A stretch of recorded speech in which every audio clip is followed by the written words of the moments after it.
이 히브리서 11장, 그래서 제가 한번 서론으로 이렇게 글을 한번 써봤습니다. 히브리서 11장 믿음의 사람들의 이야기는 하나님께서 자기 백성들의 다양한 삶의 현장에서 어떻게 그들의 삶을 구원하시고 회복하시고 인도하셔서 영광을 받으셨는가를 보여주고 있습니다. 즉 타락한 본성의 지배를 받고 있는 자기 백성들의 삶은 개별적으로 유일하여 각각의 특수한 상황 속에서 하나님의 전적 은혜가 필요한 상태였습니다. 하나님께서 그러한 상태에 있는 자기 백성에게 그 은혜에 따라 선물로 믿음을 주심으로 어떤 제약 가운데서도 구원을 얻고 어떤 죄와 사망의 법의 지배에서든지 해방되듯 하나님을 따르고 섬길 수 있도록 인도해 주신다는 것입니다. 하나님께서 그 은혜에 따라 선물로 주시는 믿음이면 하나님의 자녀로서 신분이 회복될 뿐만 아니라 하나님께서 선물로 주시는 그 믿음으로 회복된 하나님의 자녀로서의 삶을 살아갈 수 있게 되는 것입니다. 그래서 히브리서 각 믿음의 사람들의 이야기가 믿음으로라고 시작되는 것입니다. 그래서 오늘 말씀은 이제 신앙의 2세대, 다음 세대인 그 이삭에 대한 말씀을 우리에게 전하고 있습니다. 그래서 신앙 1세대의 삶, 아브라함의 삶을 한번 살펴보면요, 아버지 아브라함의 삶은 하나님의 강권적인 역사하심으로 갈대아 우르에서 가나안 땅으로 옮겨져 하나님과 동행할 수 있었던 신앙 1세대의 삶이었습니다. 아버지 아브라함은 적지 않은 삶의 시간을 통해 하나님을 알아가면서 하나님과 동행하는 법을 배웠습니다. 하나님께서는 아브라함에게 선물로 주신 믿음의 능력을 확인하셨는데, 즉 아브라함이 하나님과 동행하면서 믿음으로 살아가는 법을 배워 마침내는 하나님께서 선물로 주신 믿음으로 100세에 얻은 아들 이삭을 내어줄 줄 아는 믿음의 사람으로 인정받았습니다. 이것을 가리켜서 이를 아니할지라도 경건하지 아니한 자를 의롭다 하시는 이를 믿는 자에게는 그의 믿음을 의로 여기신다고 말씀하시는 것입니다. 로마서 4장 4절 5절 함께 선포합니다. 확실히 여겨지지 아니하고 보수려 여겨지거니와 이를 아니할지라도 경건하지 아니한 자를 의롭다 하시는 이를 믿는 자에게는 그의 믿음의 의로 여기시나니. 하나님께서 그래서 히브리서의 말씀을 이렇게도 표현하죠. 그 백성들이 하나님께 나아올 줄 모르는데 하나님이 믿음을 선물로 주시니까 그 백성들의 마음이 하나님의 살아계심이 믿어져 하나님께 나아갈 수 있게 되었고, 하나님께 나아갔더니 그 또 나온 것도 하나님이 선물로 주신 믿음으로 나온 것인데, 하나님 그 나온 자기 백성들을 살아계심을 믿고 나왔다는 이유로 그들에게 상을 주시는데, 그 상을 주셨던 일들이 시험을 이겨내고 역사를 감당하게 되는, 그래서 이런 것이죠. 하나님이 말씀해 주셨는데 아브라함을 잘 못 알아들었어요. 갈대아 우르에 있을 때부터 음성을 주셨는데 잘 못 알아들었어요. 하란까지 오는 것도 아버지 데라의 그런 여정의 주도권을 가지고 오게 되었고, 그래서 마침내 가나안 땅에 들어왔지만 여전히 하나님 음성을 잘 못 알아듣고 하나님의 뜻을 잘 순종할 줄 모르는 그런 상태였죠. 그런데 그가 어느 날 하나님 음성에 대해서 반응하기 시작하고 듣기 시작하고 그것을 분별할 줄 알고 그게 대해서 믿어진다 하고 고백하니까, 하나님은 그 믿어진다는 아브라함의 믿음도 하나님이 만들어 놓으시고는 아브라함이 제대로 반응했다는 이유로 그에 합당한 상을 주시더라는 겁니다. 은혜를 베푸시더라는 겁니다. 그래서 아브라함이 어렵다고 여김을 받은 것은 전적으로 하나님이 선물로 주신 믿음이 아니면 그가 하나님의 살아가심을 믿고 나아갈 수 없었다는 것이 성경의 우리 말씀인 것입니다. 아브라함의 입장에서 할 수 있는 것 그리고 행한 것은 하나도 없었습니다. 하나님의 전적인 은혜에 따라 하나님의 자녀로서의 회복과 하나님의 자녀로서의 삶을 살아갈 수 있도록 선물로 믿음을 주셨다는 것입니다. 아브라함의 삶은 일방적인 하나님의 은혜의 인도하심에 따라 필요 적절한 시기에 주어지는 믿음에 의해 결정되었지만, 그 믿음에 의한 삶은 하나님을 그리고 하나님의 능력을 경험하게 되면서 점점 하나님께서 선물로 주시는 믿음을 사모하고 의지하고 바라고 그것에 맞추어 살아가게 되었다는 것입니다. 그래서 여러분, 오늘 우리의 삶의 핵심적인 내용이 이거예요. 하나님의 전적인 은혜로 전혀 하나님을 인지하지 못했던 내가 하나님을 전정 인지하고 인식하고 경험하고 만나면서 그 삶의 자세가 바뀌는 거죠. 그 어리석었던 때나 하나님을 잘 몰랐을 때도 하나님의 선물로 주신 믿음으로 하나님을 섬기게 되었지만, 하나님을 경험하다 보니까 하나님 나와 함께하고 계시면서 이럴 때 이런 은혜를 주시고 이럴 때는 능력을 주시고 이럴 때 나에게 선물로 믿음을 주시는구나. 그래서 우리의 삶이 어떻게 바뀌어야 하냐면 하나님 그분의 전적인 은혜와 능력으로 하나님 은혜로 살아가는 법을 배워가면서 하나님 전적인 은혜와 능력으로 살아갈 것을 기대하고 사모하고 의지하고 바라며 자발적으로 자기를 내어드려 하나님 그분을 더욱 의지하게 되더라는 것입니다. 하나님을 사랑할 줄 몰랐던 자가 하나님 은혜로 하나님의 사랑을 확인하면서 하나님을 사랑하고자 하는 자로 바뀌어져 가는 겁니다. 이게 우리 삶의 전반적인 내용인 것입니다. 그래서 두 번째, 신앙 2세대 삶, 이삭의 삶을 한번 살펴보면요, 하나님께서 아브라함에게 선물로 주신 믿음이 과연 어떤 것인지를 아브라함의 죄인됨의 상태에서 피할 수 없는 욕심의 시험을 이용하셔서 하나님께서 선물로 주신 은혜보다 더 귀하게 여기는지를 드러내시고 확인하셨습니다. 아브라함의 삶은 100세에 얻은 이삭까지도 하나님께 내어줄 줄 아는 믿음의 능력이 확인된 후에 더 이상의 실패나 실수나 제약의 기록은 성경에서 등장하지 않고 오히려 하나님께서 범사에 복을 주신 것으로 삶이 마무리되고 있습니다. 창세기 24장 1절 말씀 우리 함께 선포하겠습니다. 아브라함이 나이가 많아 늙었고 여호와께서 그에게 범사에 복을 주셨더라. 공교롭게도 성경의 내용을 자세히 살펴보면요, 믿음의 사람들 내용을 한번 이어가서 가볼까요? 믿음의 사람들의 공통점은 하나님의 시간표에 따라 하나님께서 선물로 주신 믿음을 의지하여 시험을 이겨내고 하나님을 따르게 될 때 하나님께서는 그들의 삶의 형통함과 자기만의 역할 감당을 통한 하나님 나라 확장의 은혜를 베풀어 주셨습니다. 그래서 아브라함도 그렇고요, 다윗도 그렇고 그 믿음의 사람들의 공통점이 뭐냐면 일정 기간 동안 그 믿음에 따라 사는 법을 배우고 믿음에 따라 하나님의 믿음을 사모하고 의지하고 바라고 기대하게 되고 믿음에 따라 길을 걸어가면서 나중에는 그 믿음에 따라 그 최고의 시험, 즉 자신은 온전히 죽고 하나님만이 온전히 나타나는 아브라함의 그런 이삭을 드리는 사건은 자신의 모든 걸 다 포기해야만 했습니다. 자기 죽음, 그리고 그 자기 죽음이라는 그 시험을 이겨내게 되면 그 다음부터 성경의 기록은요, 이상할 만큼 조용하게 그 평안의 길로, 안식의 길로 막 들어갑니다.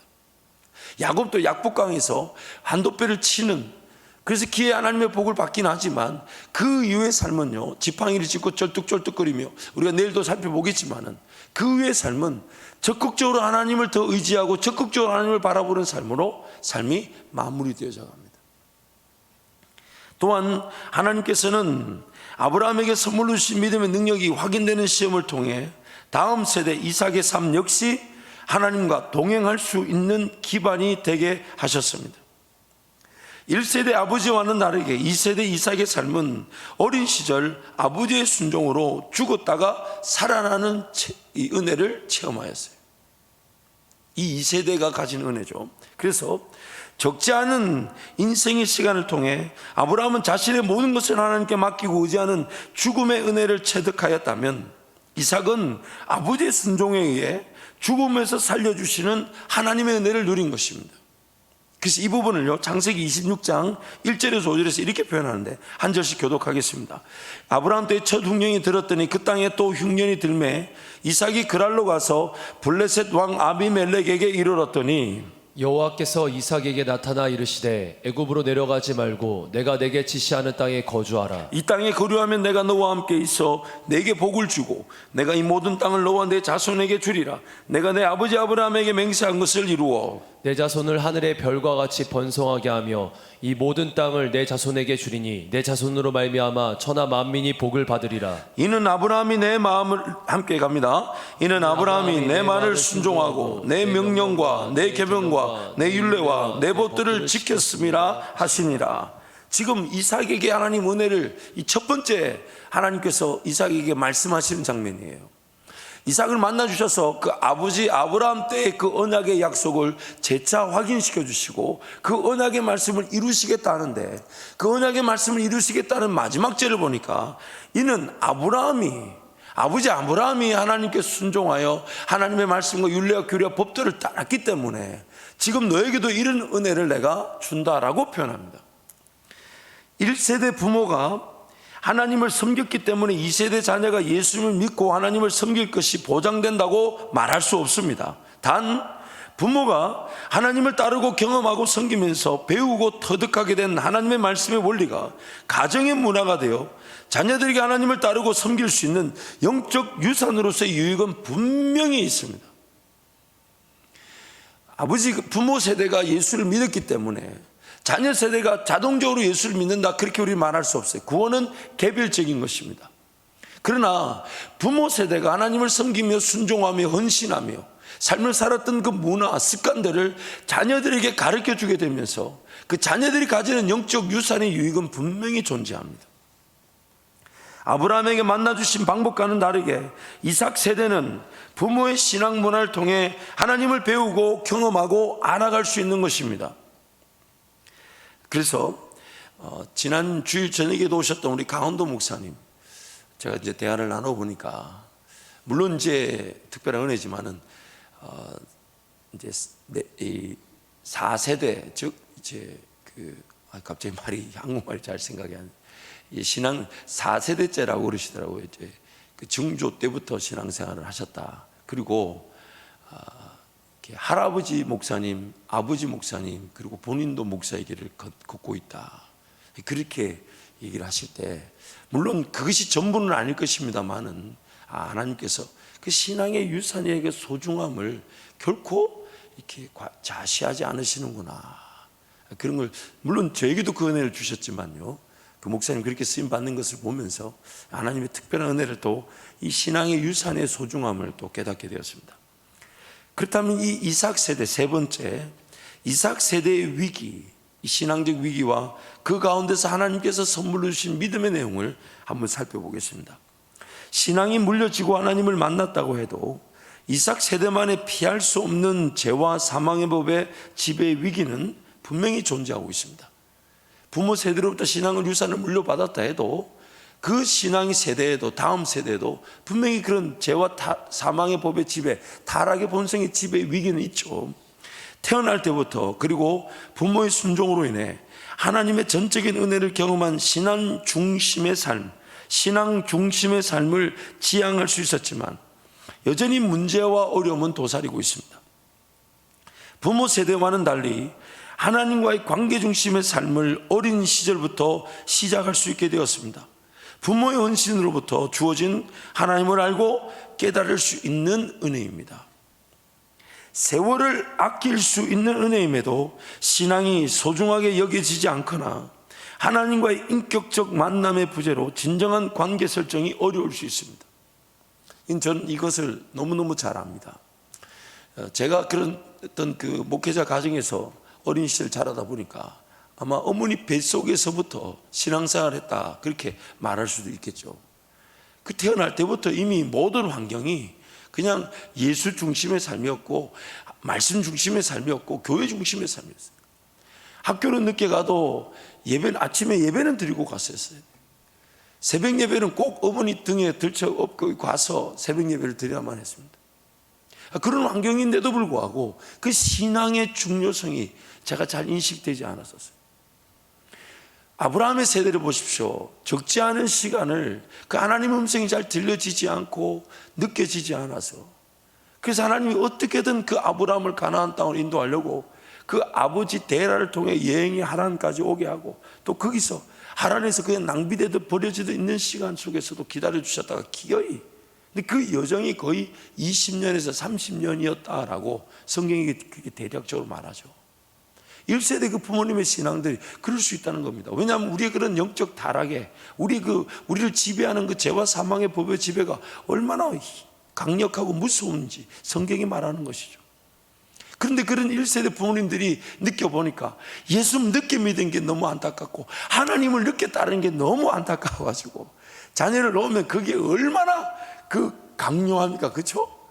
특히 이제 종종 우리 헌혜민주구나 또 우리 젊은 이 부모님들 얘기 들어보면 그 자녀들한테는 말씀 암송 시키려고 하고 막 예배에 끝까지 참여하게 하려고 하고 말씀 암송 안 하면 밥 안 준다 하고 막 이런 이제 일들이 있죠. 거의 엄마의 한이, 신앙적 한이 애들한테 고스란히 이렇게 가는 듯한 그런 분위기. 물론 그것도 축복이죠. 그래서 어떤 우리 남편 집사님은 그러더라고요. 제가 우리 집에 큰아들로 태어나지 않은 걸 감사하게 생각한다고. 물론 그럴 수 있어요. 그럴 수 있지만 그러나 그거 분명히 열매가 있습니다. 분명히 큰 열매가 있어요. 그런데 그 신앙의 소중함이 느껴지잖아요. 교회 안에서 그렇게 자랐어요. 아니 모든 공예배 다 드렸습니다. 그리고 개척교회 시골에서 개척하신 아버지 덕에 정말 어렵고 힘든 생활은 다 해봤습니다. 그런데도 그렇게 하나님을 인격적으로 만나는 일이 없다 보니까 그 신앙이 또 정체되고 혹은 느슨해지고 또 그 좋은 그 인생의 그 정말 하나님을 더 깊이 빨리 만날 수 있는 인생의 기회를 이렇게 놓쳤던 것 같아. 지금 생각해 보니까 너무 안타까워요. 너무 안타까워요. 더군다나 또 여러분 우리 항존 직분자들, 목회자 자녀들을 향한 그 영적 공격은 더욱 심합니다. 더욱 심합니다. 마귀가 그런 신앙의 유산이 물려지는 것을 좋아할 리가 없어요.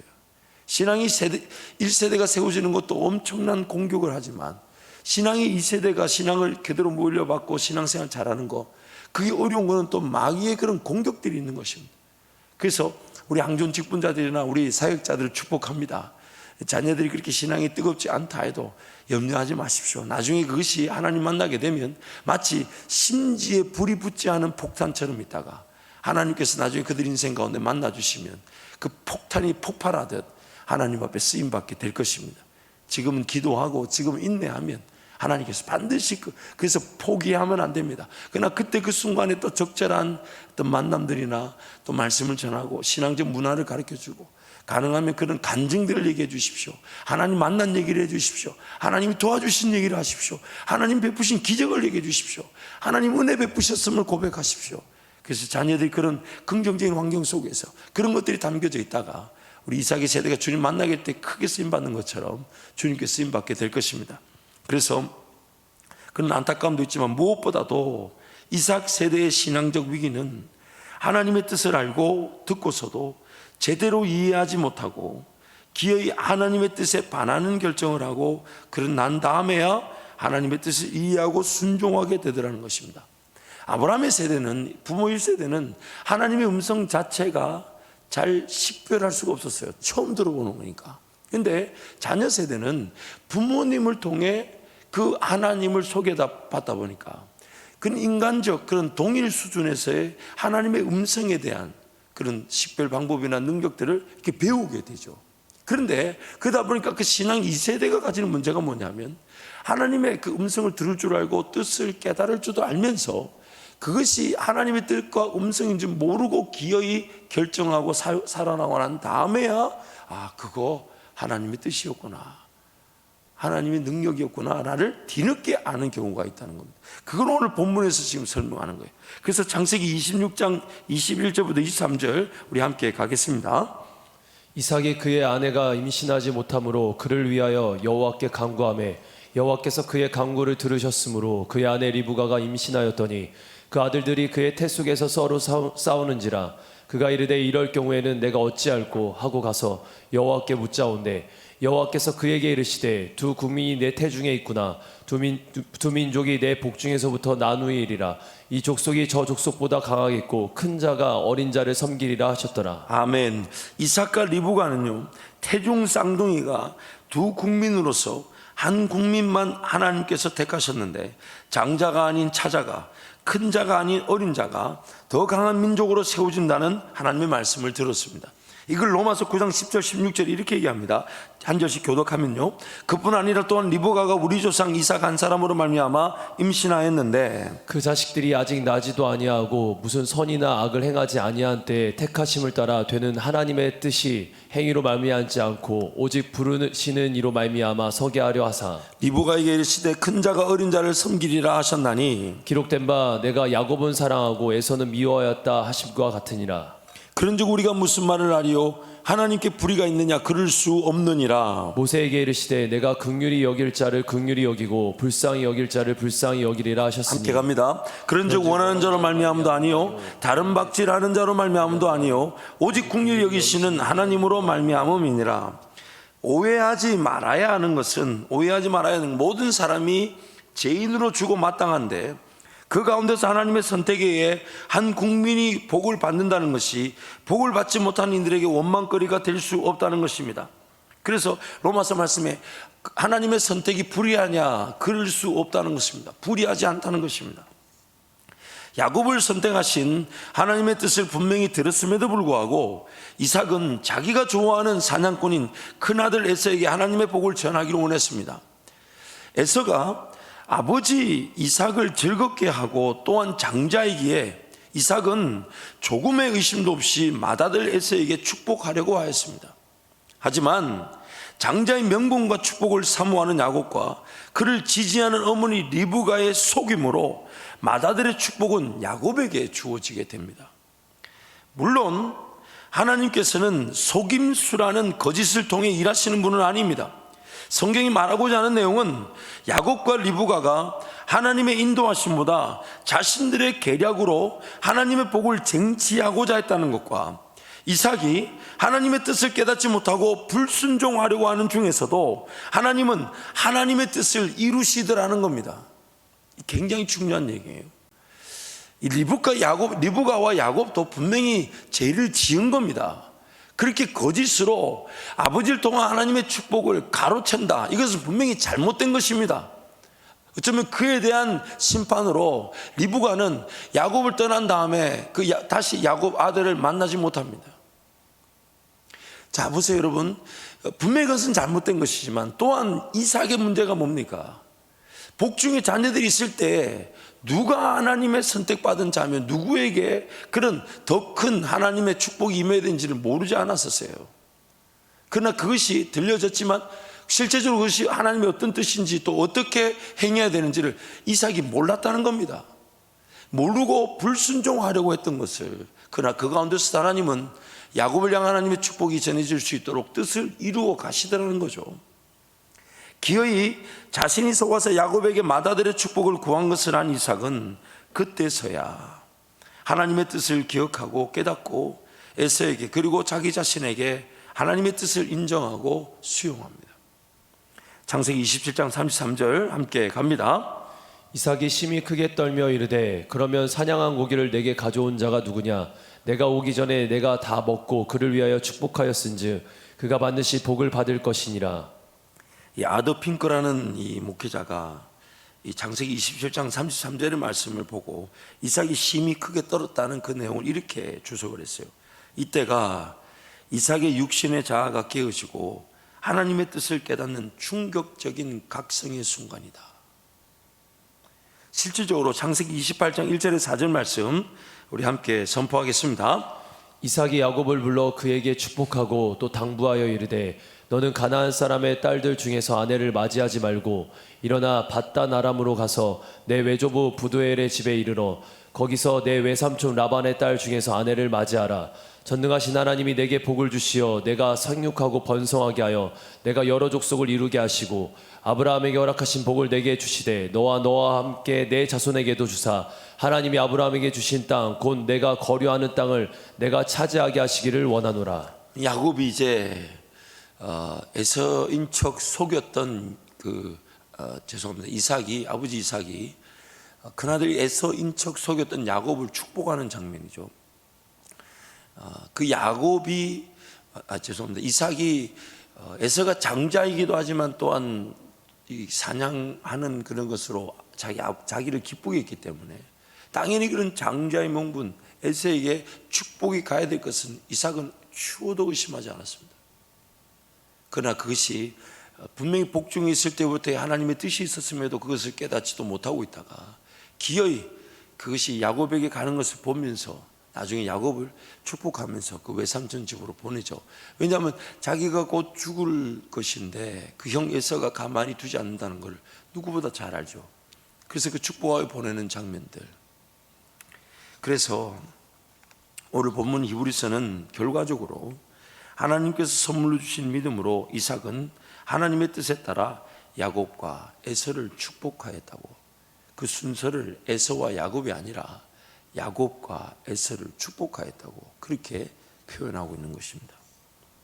적지 않은 인생의 시간을 방황했지만 하나님께서 극적인 만남과 인도하심에 의해 하나님을 섬겼던 아브라함, 그에 반해 어린 시절부터 부모의 순종에 의해 하나님을 알고 경험하고 따를 수 있었던 이삭은 더 깊은 하나님의 뜻과 인도하심을 이해하지 못하고 지나고 나서야 그것을 이해하고 믿을 수 있었다는 것입니다.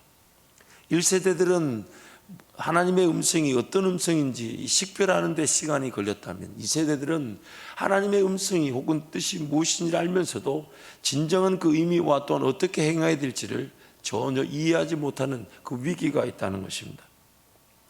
맏아들 축복 사건이 아버지 이삭의 눈이 어두워 잘 보지 못한다는 내용으로 시작되고 있다는 것은 굉장한 은유와 암시일 겁니다.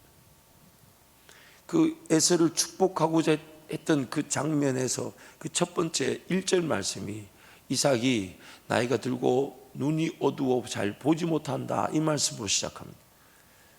영적인 그 눈이 가려져 있다는 것을 그 은유하듯 그렇게 암시하듯 말씀하는 거죠. 약속의 땅에 가까스로 이르게 된 아브라함과는 달리 약속의 땅에서 태어난 이삭은 하나님의 경고하심에 애굽에 가지 않고 손을 대는 모든 곳마다 형통하였습니다. 땅을 차지하고 땅을 확장하였습니다. 아브라함과 달리 이 이삭은 애굽으로 내려가지 말라는 그 음성을 듣고 그랄 골짜기에 머물게 되죠. 그리고 그때 하나님 주신 복이 창세기 26장 12절 13절 우리 함께 선포합니다. 이삭이 그 땅에서 농사하여 그의 100배나 얻었고 여호와께서 복을 주심으로 그 사람이 창대하고 왕성하여 마침내 거부가 되어. 또 이삭이 받은 복이 뭐냐면 그 거부가 되니까 블레셋 사람들이 시기하여 우물을 이렇게 메워버리죠. 그러니까 하나님 어떻게 하시냐 26장 19절 22절 함께 선포합니다. 이삭의 종들이 골짜기를 파서 샘 근원을 얻었더니 그날 목자들이 이삭의 목자와 다투어 이르되 이 물은 우리의 것이라 하매 이삭이 그 다툼으로 말미암아 그 우물 이름을 에색이라 하였으며 또 다른 우물을 팠더니 그들이 또 다툼으로 그 이름을 신나라 하였으며 이삭이 거기서 옮겨 다른 우물을 팠더니 그들이 다투지 아니하였으므로 그 이름을 르호봇이라 하여 이르되 이제는 여호와께서 우리를 위하여 넓게 하셨으니 이 땅에서 우리가 번성하리로다 하였더라. 시기와 질투로 아버지 아브라함 때 팠던 우물이었는데 그 블레셋 사람들이 메워버리니까 세 개의 우물을 더 파괴하셨죠. 에색과 신나와 르호봇이다. 결국 그 시기 질투 가운데 이삭 때문에 우물이 없던 지역에 우물이 세 개나 더 생기게 되었습니다. 이 지경에 넓어지는 거죠. 확장이죠. 그 당시 그런 우물을 메운다. 이것은 어떤 유목민들에게는 치명적인 어떤 위기죠. 그런데 하나님은 그 우물이 쉽게 파지지 않을 것 같은 거기에 이삭을 통해 우물이 시기와 질투 때문에 빼앗기고 줘버렸더니 세 개의 우물이 더 생겨나게 하셔서 좀 더 많은 경제적 풍요로움이 그 땅 가운데 임하였던 것입니다. 하나님의 백성들을 통해서 하나님의 능력과 권세가 드러나 통치와 다스리심이 확장된 것입니다. 이삭 세대는 분명히 그 하나님과의 동행을 통해 부모로부터 배운 게 있죠. 여러분 그 신앙의 세대에게 신앙이 물려질 때를 보십시오. 신앙 1세대는 몰랐던 것을 자충우돌 쓰러지고 넘어지면서 배웠던, 그래서 그것이 자기 자식들이 너희들은 그러지 마라. 물질을 하나님께 구별해야 된다. 주일은 성수해야 된다. 이럴 때 이렇게 섬겨야 된다. 이럴 때 이렇게 기도해야 된다. 심지어 이럴 때는 금식해야 된다. 이런 것들이 가르쳐지다 보니까 그 자녀 세대는 자연스럽게 그 신앙의 유산이라는 좋은 문화 환경 안에서 걸러질 것들이, 정리될 것들이, 포기돼야 될 것들이, 내버려야 될 것들이 좋은 환경 속에서 갖춰져서 자라게 됩니다. 그러다 보니까 마치 죽어야만 부활할 수 있는 그 환경이 1세대보다는 훨씬 더 좋은 죽음의 환경으로 물려지게 되더라는 것이죠. 그리고 그 가운데서 하나님을 더 의지하며 살아갈 수 있는데 위기는 뭐냐면 여전히 하나님의 뜻을, 음성을 들을 수 있음에도 그것을 제대로 식별하거나 혹은 순종할 능력이 없더라는 것입니다. 기어이 자충우돌 일을 겪고 난 다음에야 그거 하나님의 뜻이었구나. 그때 들었었는데, 그때 분명히 하나님 나한테 말씀하셨는데 그걸 내가 미처 몰랐구나. 그걸 알게 돼요. 참 저도 생각해 보면 그렇게 하나님 강력하게 보여주시고 말씀해 주셨는데 그때는 그게 뭔지 몰랐어요. 지나고 보니까 그거 하나님 나한테 미리 보여주셨구나. 그래서 요즘은 이제 뭐든지 하나님 감동을 주시거나 이렇게 보여주시면 항상 이렇게 노트에다 적어 놓습니다. 그림을 그려놓고. 그래서 이제 1월 첫 주에 제가 봤던 그림들을 이제 여러분에게 소개하기도 했는데, 물론 또 그런 것들이 또 잘못 내 욕심이라고 마귀의 미혹에 따라 본 것일 수도 있기 때문에 조심스럽죠. 정리하고 또 기도하며 인내하고 확인하고 하나님께 묻지만은, 이 신앙 2세대로서의 그 위기가 우리에게 안타까움인 거죠. 더 풍성한 은혜, 땅이 확정되는, 이런 보세요. 다윗이 그런 광야 고생을 통해 왕이 되고 그렇게 험난한 인생을 살면서 기반을 잡아놓으니까 이스라엘 역사상 가장 많은 땅을 차지했던 것은 다윗이 아닌 다윗의 아들 솔로몬이었습니다. 지경이 넓어지는 것이죠. 솔로몬 때 더 많은, 그래서 다윗의 때는 터가 세워졌다면 솔로몬 때는 성전이 세워지듯, 예수 그리스도 그분으로 인한 구원은 성령 하나님과의 그런 동행을 통해 지경이 넓어지는 것이죠. 엘리야에게 주셨던 그 영감이 엘리사의 때는 갑절이 되는 거 아닙니까? 그만큼 신앙의 세대가 그런 풍성함을 누릴 수 있지만 그런 이삭과 같은 그런 위기가 있을 수 있다는 것입니다. 그래서 오늘 말씀을 좀 정리하면 두 가지만 적용하면 좋을 것 같아요. 첫 번째는 오늘 저와 여러분이 우리 자녀들에게 좋은 신앙이 전수될 수 있는 그런 환경을 이루기를 축복합니다. 많이 나누십시오. 하나님을 자꾸 소개하십시오. 부모님 만난 하나님, 나에게 베푸신 하나님, 기도 제목이 응답된 하나님, 응답되게 하신 하나님, 하나님 날, 그리고 지금 비록 신앙이 좀 없어 보이고 연약해 보여도 그 자녀들을 포기하지 않으신 하나님, 하나님이 끝까지 도와주신다. 하나님이 끝까지 지켜주신다. 하나님이 더 놀랍게, 최근에 저희 어머님이 오셔가지고 우리 사라한테 이제 1년 한 반 정도면 이제 대학을 가게 되니까 사라한테 이제 그런 기도 제목을 그렇게 기도하고 한번 해보라고, 대학을 놓고 기도할 때 이렇게 기도하라고. 그게 뭐냐면, 사라가 기대하지도 못했던 기대 이상의 대학을 하나님 합격시켜 주실 것이다. 그 기도 제목을 듣는데 제 아내하고 저하고 둘이서 와, 그거 너무 좋다, 그거 너무 좋다. 이런 보세요. 신앙이라는 게 이렇게 물려지는 것이잖아요. 그런 것들이 좋은 신앙의 문화와 또 기도 제목들, 간증들이 물려지는 우리 한밭의 모든 성도 가정이 되시길 축복합니다. 아울러서 신앙의 세대들을 축복합니다.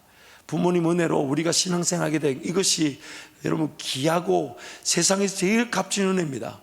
이거 우리 놓치지 않길 축복합니다. 특히 저를 비롯한 우리 모든 신앙의 세대들이 우리 부모님보다 하나님을 더 많이 사랑하며 또 신앙이라는 걸 늘 확인하고 기록된 말씀을 통해 하나님과 동행하면서 하나님 온전히 따라가고자 은혜를 구하는 우리 믿음의 세대들, 신앙의 다음 세대들, 그래서 주님 다시 오시는 그날까지 하나님께서 한밭의 일을 통해서 믿음의 영원한 세대가 이어져 가게 하실 것입니다. 이 시간 동성으로 함께 기도하겠습니다.